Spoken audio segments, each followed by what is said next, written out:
Rencontre avec. Rencontre avec. Chaque jour, découvrez les activités d'un acteur de l'économie sociale et solidaire, De la culture, de l'artisanat, de l'innovation ou du développement durable en Haute-Loire. Aujourd'hui, je suis avec Céline Bourbon, auteure de l'ouvrage 8%. Bonjour. Bonjour.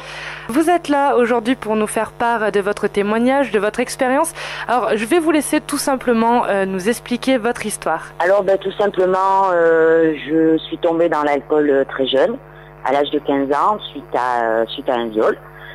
Et donc, je me suis enfoncée de plus en plus jusqu'à ce que je prenne conscience que il fallait bouger et il fallait peut-être faire quelque chose, sinon je risquais de tout perdre en fait. Comment cela a commencé? Donc ça commence toujours par quelques verres, Voilà, ça commence par on boit 1 ou 2 verres, après on boit l'apéro le samedi soir, après on boit l'apéro le samedi et le dimanche, puis le vendredi, samedi, dimanche, et après un peu tous les soirs, et tous les soirs on en boit un peu plus, sans s'en rendre compte vraiment, parce que pour nous c'est habituel, et voilà, les doses augmentent parce que le corps a besoin d'une dose plus importante sans qu'on s'en rende compte vraiment.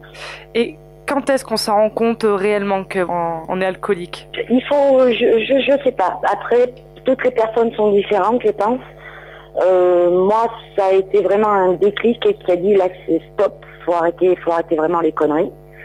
Et il faut faire quelque chose. Mais après, c'est pareil, on sait pas vers qui se tourner et quoi faire. Donc pour vous, ça a été une réelle prise de conscience assez soudaine. Comment ça s'est passé? J'ai fait des conneries.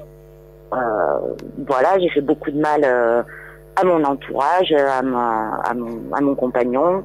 Et du coup, j'ai beaucoup parlé avec ma fille qui n'a que 12 ans, mais qui avait bien cerné le problème elle-même, même à 12 ans.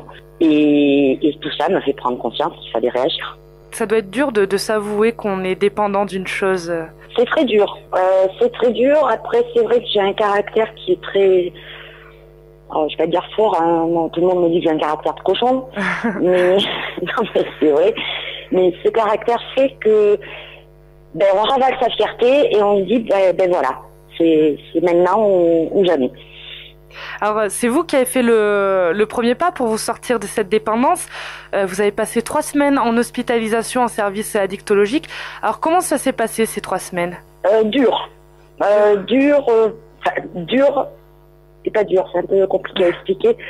Le départ très très dur parce qu'on se retrouve enfermé. On sait que le premier week-end on n'a pas le droit de sortir, donc ça fait déjà ça fait 1 semaine et demie sans aller dehors. Avec d'autres personnes qui sont alcooliques, plus ou moins dépendantes, plus ou moins nerveux, de tous les âges. Après, moi, c'est vrai que je le faisais pour me retrouver moi, et de façon égoïste, à me retrouver toute seule. Et se retrouver comme ça, mis en collectivité, c'est pas facile. Ça doit être dur de justement de voir les autres, de voir chaque problème de chaque personne. Ça doit être dur peut-être de cohabiter avec l'autre. Moi j'ai eu beaucoup de mal parce que c'est vrai que moi par rapport à tous mes boulots du monde, j'en vois tout le temps.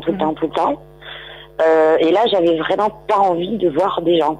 Et la configuration du service fait que on n'a pas le droit à la radio dans la chambre, on n'a pas le droit à la télé dans la chambre. Donc tout ça, on est obligé d'aller en salle commune avec tout le monde. Mais après c'est pareil, être confronté à d'autres personnes qui sont pires, on va dire. Ça peut vous aider. Ça met une claque aussi. Il y a un peu plus d'1 mois, vous avez publié votre premier livre, donc 8%, aux éditions Edilivre. Donc vous y racontez toute votre expérience, vraiment du début à la fin. Alors pourquoi avoir écrit ce livre? Est-ce que c'était une sorte de thérapie? Ça vous a aidé? Alors les deux. Au départ, j'ai écrit, pendant ces 3 semaines, j'écrivais tous les jours parce qu'on avait beaucoup de temps libre.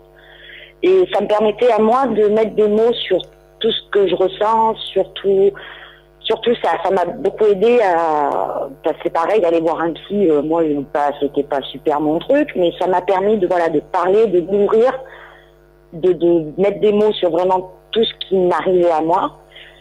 Et j'avais vraiment écrit comme ça. Et j'ai continué à écrire en sortant. J'ai beaucoup. De toute façon, le journal, il dure jusqu'au 1er mai de cette année, en fait. Mais l'éditer, j'y pensais pas du tout. Et comment ça s'est fait alors? Pareil, sur un coup de tête. Vous avez envie de partager votre expérience? Mais oui, parce que j'y réfléchissais, je me disais, parce que beaucoup de personnes, bon, j'en ai vu qui avaient rechuté plusieurs fois, mais qui revenaient. J'en ai vu d'autres qui m'ont dit, j'ose pas y aller, donc je me suis dit, pourquoi ne pas leur expliquer comment se passent ces 3 semaines, pour montrer que c'est pas la catastrophe, quoi. C'est surmontable et ça aide à être super bien après. Alors, le titre, c'est 8%, donc c'est un titre assez énigmatique. Pourquoi 8% alors? Expliquez-nous. Eh bien, 8%, ça m'est venu tout de suite parce qu'en fait, notre psychologue, quand on faisait les groupes de parole, nous a expliqué que c'est seulement 8% des personnes alcooliques qui se font soigner, qui suivent un parcours de soins. C'est peu, c'est très peu. C'est très peu. Et c'est aussi ça qui m'a un peu poussée à dire, si on peut inverser un peu la tendance, ça peut être pas mal. Alors aujourd'hui, vous êtes totalement guérie? Ah non, je suis pas guérie, je suis abstinente. D'accord. Et ça fait combien de temps maintenant? Maintenant, ça fait 8 mois que je suis abstinente totale. C'est-à-dire que je n'ai pas bu une seule goutte d'alcool. Alors ça doit changer votre vie maintenant. Ah oui. Ah oui. Parce que tout va bien, on est clair tout le temps, c'est super. Alors vous avez des nouveaux projets pour l'avenir? Oh, plein. Plein et trop, c'est que maintenant je profite à 100%, 150%, et je fais plein de choses, et c'est vrai que une journée c'est pas assez long en fait, maintenant. Et est-ce que d'avoir écrit ce livre, ça vous donne envie de continuer dans cette voie, d'écrire autre chose plus tard? Peut-être, après il faudra voir ce que les gens en pensent, Bon, c'est vrai que moi, avant d'éditer, plusieurs personnes l'avaient lu, il m'avait dit c'est une belle plume, mais moi après je suis pas écrivain. Après c'est à voir, pourquoi pas. Dernière question donc, que diriez-vous aux personnes qui vous écoutent et qui souffriraient peut-être d'alcoolisme ou autre dépendance? S'ils sont dans la phase de prise de conscience, ils s'en rendent compte mais qu'ils n'osent pas qu'ils y aillent parce que on a tout à gagner. Et à Saint-Foncier, on a tout à perdre. Donc moi, j'ai tout gagné. Maintenant, mes enfants me parlent plus. Ma fille est contente de venir à la maison. Tout se passe bien avec mon compagnon. C'est vraiment une renaissance. Il faut y aller. Il faut y aller. Alors, je rappelle votre livre, donc qui est aux éditions Edilivre, donc qui s'appelle 8%. Où on peut le trouver? Voilà, si des auditeurs veulent lire, veulent voir votre expérience. Alors, on peut le trouver donc sur edilivre.com. Ensuite, il travaille avec la banque de librairie Dilcom. Donc, ils peuvent aller voir dans leur librairie qui peuvent le commander. Merci Cécile Bourbon de nous avoir fait partager votre témoignage et à bientôt. À bientôt. C'était Rencontre avec. À demain pour un nouveau rendez-vous avec les femmes et les hommes qui font bouger la Haute-Loire.